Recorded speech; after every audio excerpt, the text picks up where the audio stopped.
नमस्कार, स्वागत करती हूँ आपके और मेरे दोनों के यूट्यूब चैनल एस्ट्रो पूर्णिमा में आप सभी का। बात करेंगे आज 10 महाविद्या के बारे में, जिसमें से सिर्फ एक ही विद्या के बारे में आज मैं आपसे बात करने वाली हूँ, शेयर करने वाली हूँ कुछ खास चीज़ें। क्योंकि चल रहे हैं गुप्त नवरात्रि जो कि 30 तारीख से यानी कि आज के दिन से शुरू हुई है, और गुप्त इसलिए कहा गया है क्योंकि ये गुप्त तरीके से किया जाता है। तांत्रिक इसका प्रयोग करते हैं महाविद्याओं को सिद्ध करने के लिए, अपने कार्यों को सिद्ध करने के लिए इस पूजा को किया जाता है। विशेषकर ये पूजा आप कहीं पर भी कर सकते हैं, अपने घर पर कर सकते हैं, किसी शमशान घाट पे जाके कर सकते हैं। अलग-अलग तरीक़े के अलग-अलग सिद्धियों के लिए लोग अपने अलग-अलग फॉर्म पे पूजा करते हैं, लेकिन घट स्थापना आप करिएगा तो आपको कई सारे नियमों का सामना करना पड़ेगा। लेकिन मैं बात करूँगी पहले कॉमन लोगों के बारे में, जिन्होंने पूजा नहीं किया है या फिर आपने घट नहीं स्थापना की है, लेकिन माता रानी के आप भी भक्त हैं और आप भी कुछ अपनी ज़िंदगी में पाना चाहते हैं।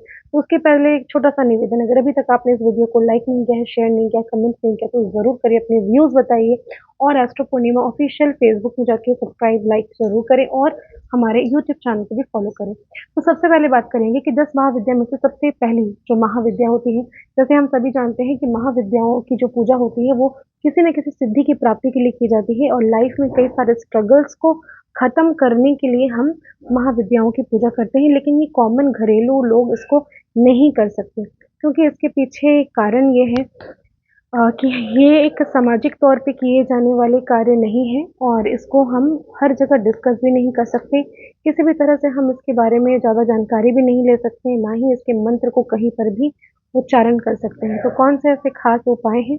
तो चलिए बताती हूँ, शेयर करेंगे। लेकिन उसके पहले एक छोटी-सी आपको बात बताना चाहूँगी कि इसको गुप्त तरीके से किया जाता है, इसलिए गलती से भी ये मत सोचिए कि इसको आप कहीं पर भी बोल सकते हैं या किसी चीज़ को कर सकते हैं। मंत्र तो मैं नहीं बता सकती, क्योंकि इसमें प्रॉब्लम ये है कि अगर मैं बताऊँगी तो वो इस तरीके से नहीं बताया जाता, उसका जप किया जाता है, उसकी साधना की जाती है, उसके बारे में पढ़ना पड़ता है, उसके बारे में लाइफ में कई सारी चीज़ें करनी पड़ती हैं।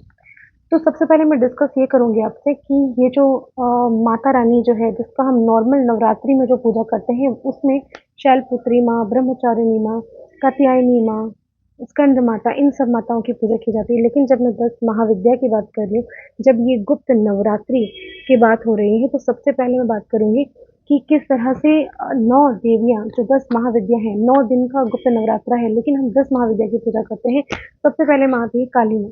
काली माता, जिसको देखकर कई सारे लोग डरते हैं, कई सारे लोग स्कैर्ड हैं, कई सारे लोग ऐसा सोचते हैं कि माँ काली बहुत ही उग्र है। तो ये बात कहीं न कहीं सच है, लेकिन ये पूरी तरह से सच नहीं है। माँ काली का रूप जैसा भी हो, लेकिन वो बहुत ही सौम्य है, बहुत ही, आप उसको किस रूप में पूजते हैं? अगर आप माँ के रूप में पूजते हैं, तो आपकी बच्चे की तरह आपको माँ की तरह वो प्यार करेंगी, आपकी चीज़ों को समझेंगी, आपकी प्रॉब्लम से आपको निकालेंगी बाहर।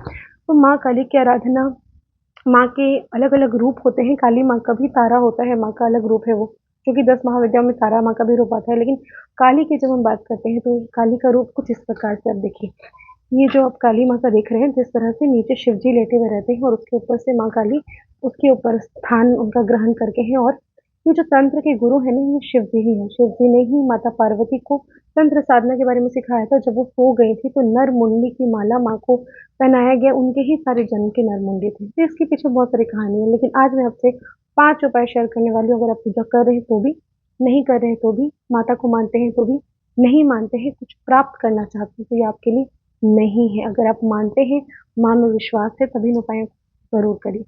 आपके प्रॉब्लम्स के अनुसार 5 ऐसी खास चीज़ें जो आपको प्रयोग करना है आज ही की रात को। रात्रि की पूजा का महत्व कुछ अलग ही होता है। रात को ही इन उपायों को आपको करना है। मैं डेली आपसे वीडियो शेयर करूँगी और रात के ही उपाय करवाऊँगी। सबसे पहला उपाय, आप अगर किसी भी तरह के कार्य में आपको सिद्धि नहीं मिल रही है, आप चाहते हैं कि उस काम में आपको सक्सेस मिले, लाइफ में आपकी जो भी काम में आप सफलता के लिए निकलते हैं, घर से बाहर तो निकले, उसमें आपको सक्सेस मिले, तो करना क्या है आपको? एक लाल चंदन का तिलक तैयार करना है। उस तिलक में गंगा जल का प्रयोग करेंगे।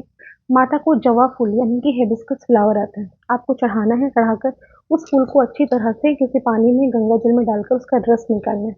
उससे उस तिलक को तैयार करना है। उस तिलक को पकड़िए हाथ में और उसको ऐसे पकड़ के आप ओम ऐं ग्रीं क्लीं चामुंडाय विच्चय, इस मंत्र का उच्चारण करेंगे 108 बार। अपनी इच्छा बोलेंगे, माता के चरण में रखेंगे। 9 दिन के बाद उस तिलक का प्रयोग करना शुरू करिए। जिस भी इम्पोर्टेंट काम में जाएँगे, आपको सिद्धि वहाँ से ज़रूर मिलेगी, सक्सेस मिलेगी।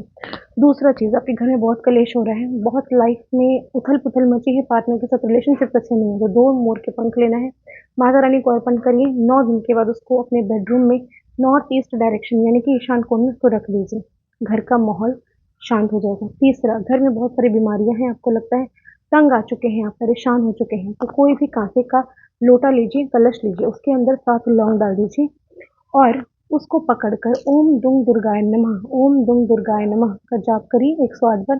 चयन करने के बाद उस जल का छिड़काव पूरे घर पर करिए और जो भी व्यक्ति बीमार है उसको सेवन करने के लिए दीजिए। 9 दिन के बाद आपको उससे राहत मिलेगी। चौथा, आपके घर पे नज़र बहुत लगती है, फिटकरी लेनी है, काले रंग के कपड़े में मोड़ना है, उसको माता के सामने रख देना है, ये कह के कि मेरे घर की सारी नकारात्मक इसमें आ जाए और इसको ले जाकर आप 9 दिन के बाद विसर्जन कर दीजिए। किसी भी तालाब में, किसी वृक्ष के नीचे रख सकते हैं, किसी पोखर में या किसी गंगा में भी विसर्जित कर सकते हैं। 5वां और आखिरी उपाय आज का ही मैं बताने जा रही हूँ। किसी भी तरह से आपकी लाइफ में ग्रोथ नहीं है, आपको लगता है कि लाइफ स्टक हो गई है, ग्रोथ नहीं मिल रहा है, तुलसी का पौधा आज ही प्लांट करिए अपने घर पर, उसको उत्तर की दिशा में रख दीजिए और आप देखेंगे कि आपकी ग्रोथ है होना शुरू हो गई है। उसमें आपको डेली जल डालना है, इस बात का ध्यान रखिए। आशा करती हूँ मेरे वीडियोस पसंद आ रहे होंगे, ज़्यादा से ज़्यादा लाइक करिए, शेयर करिए, कमेंट में जय माता दी ज़रूर लिखिए और मैं 10 महाविद्या को लेकर वीडियो बनाऊँ ना बनाऊँ, क्या आप जानना चाहते हैं कि क्या है ये 10 महाविद्या? क्या आप जानना चाहते हैं क्या होता है इसको अगर सिद्ध कर लिया जाए तो आप कमेंट में ज़रूर बताइए, मैं बनाऊँगी। धन्यवाद।